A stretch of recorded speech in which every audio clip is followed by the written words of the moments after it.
Hello students, in previous lecture we have studied about Morgan's experiment on fruit fly और हमें पता है कि मॉर्गन ने फ्रूट फ्लाई के 3 कैरेक्टर्स को लेके अपना एक्सपेरिमेंट किया था, बॉडी कलर, आई कलर और विंग कलर, जिसमें उन्होंने 2 क्रॉस करवाया, क्रॉस ए और क्रॉस बी। क्रॉस ए में उन्होंने 2 कैरेक्टर लिया। फर्स्ट कैरेक्टर लिया बॉडी कलर और सेकंड कैरेक्टर लिया आई कलर। और क्रॉस बी में इसमें भी उन्होंने 2 कैरेक्टर लिया, first I colour and second wing colour.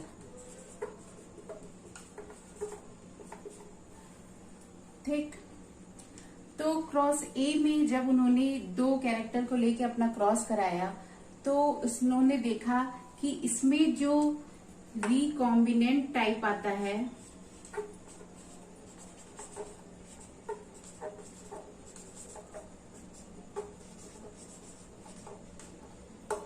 वो 1.3% आता है और जो पेरेंटल टाइप आता है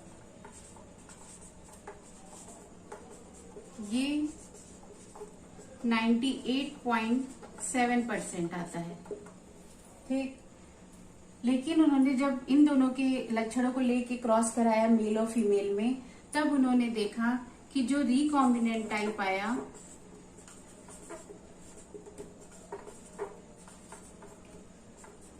वो क्रॉस ए से ज्यादा आया। कितना आया?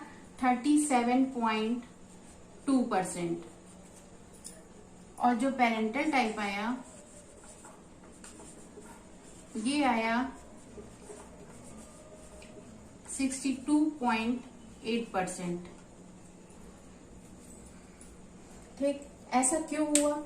क्योंकि इसमें जो बॉडी कलर और आई कलर के जो जीन्स थे वो जीन्स काफी पास पास थे, मीन्स उनके बीच का डिस्टेंस कम था। यही रीजन है कि यहाँ पे रिकॉम्बिनेंट टाइप 1.3% आया, लेकिन यहाँ पे जो आई कलर और विंग कलर के जीन्स प्रेजेंट थे एक्स क्रोमोसोम पे, वे जीन्स काफी दूर थे, मीन्स कि उनके बीच का डिस्टेंस इन जीन की अपेक्षा ज्यादा था। यही रीजन है कि वहां पे क्रॉसिंग ओवर ज्यादा हुआ और वहां पे रिकॉम्बिनेंट टाइप यानी कुछ नए लक्षण जो देखने को मिले वो क्रॉस ए की अपेक्षा ज्यादा देखने को मिले और वहां पे परसेंटेज आया पुनर्योजित प्रकार का 37.2%। ठीक, तो आई होप आप समझ गए होंगे, जिसमें क्रॉस ए लास्ट लेक्चर में हम आपको करके बता चुके हैं। इन दोनों को लेके जब क्रॉस हुआ था मेल फीमेल का, ये इन दोनों लक्षण को लेके क्रॉस आप खुद से करके देख लीजिएगा। अगर आपको कोई डाउट होगा तो आप कमेंट बॉक्स में पूछ सकते हैं। ये दोनों क्रॉस इनकम्प्लीट लिंकेज के एग्जाम्पल में है। क्यों? क्योंकि हमें पता है कि जो कंप्लीट लिंकेज होता है उसमें केवल पेरेंटल टाइप मिलता है, यानी कि केवल जनकी प्रकार के लक्षण देखने को मिलते हैं। और जो इनकम्प्लीट लिंकेज होता है उसमें पेरेंटल टाइप के साथ साथ कुछ रिकॉम्बिनेंट टाइप के लक्षण भी देखने को मिलते हैं, यानी कुछ नए लक्षण दिखाई देते हैं। तो इसलिए यहाँ पे ये दोनों इनकम्प्लीट लिंकेज का एग्जाम्पल है, क्योंकि यहाँ पे देखिए दोनों आ रहा है, पेरेंटल टाइप भी आ रहा है, रिकॉम्बिनेंट टाइप भी आ रहा है। यहाँ भी सेम चीज है, पेरेंटल टाइप भी आ रहा है, रिकॉम्बिनेंट टाइप भी आ रहा है। केवल डिफरेंस क्या है? डिफरेंस ये है कि यहाँ पे रिकॉम्बिनेंट टाइप कम है, 1.3% ही नए प्रकार के लक्षण दिखाई दे रहे हैं, लेकिन यहाँ पे रिकॉम्बिनेंट टाइप ज्यादा हो रहा है, 37.2% हो रहा है। ऐसा क्यों हो रहा है? क्योंकि यहाँ पे जो इन 2 लक्षण के जीन्स प्रेजेंट है एक्स क्रोमोसोम पे, वे जीन्स पास पास हैं, यानी उनके बीच का डिस्टेंस कम है। इस वजह से यहाँ पे क्रॉसिंग ओवर होने के चांसेस कम हैं और इसीलिए जो नए लक्षण दिखाई देंगे वो कम दिखाई देंगे। लेकिन यहाँ पे इन दोनों लक्षण के जो जीन्स प्रेजेंट है एक्स क्रोमोसोम पे, वे जीन्स काफी दूर दूर हैं, उनके बीच की डिस्टेंस इसकी अपेक्षा ज्यादा है, इसीलिए वहां पे क्रॉसिंग ओवर होने के चांसेस क्रॉस ए की अपेक्षा ज्यादा रहेंगे। इसीलिए वहां पे रिकॉम्बिनेंट टाइप इसकी अपेक्षा ज्यादा परसेंटेज में आएगा, जो कि 37.2% है।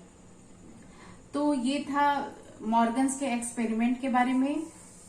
आज का टॉपिक देखते हैं म्यूटेशन यानी कि उत्परिवर्तन। क्या होता है म्यूटेशन या उत्परिवर्तन?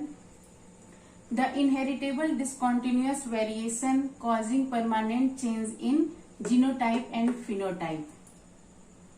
इनहेरिटेबल मीन्स वंशागत, डिसकंटिन्यूअस मीन्स जो चीज लगातार न हो।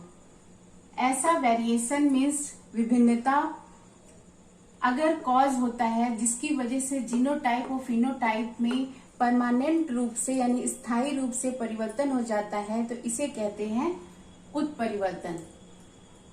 उत्परिवर्तन अचानक से हो सकता है, किसी भी टाइम हो सकता है, किसी भी जीन में हो सकता है।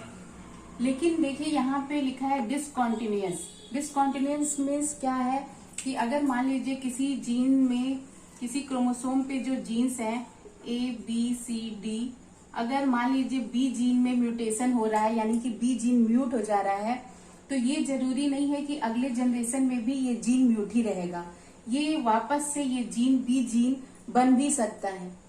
इसीलिए यहाँ लिखा है डिसकंटिन्यूअस, मीन्स कि ये अगर म्यूट हो भी रहा है तो वापस अगली जनरेशन में वो जीन फिर से फॉर्म हो सकता है, फिर से बन सकता है। तो यही था उत्परिवर्तन, मीन्स कि अचानक चेंज।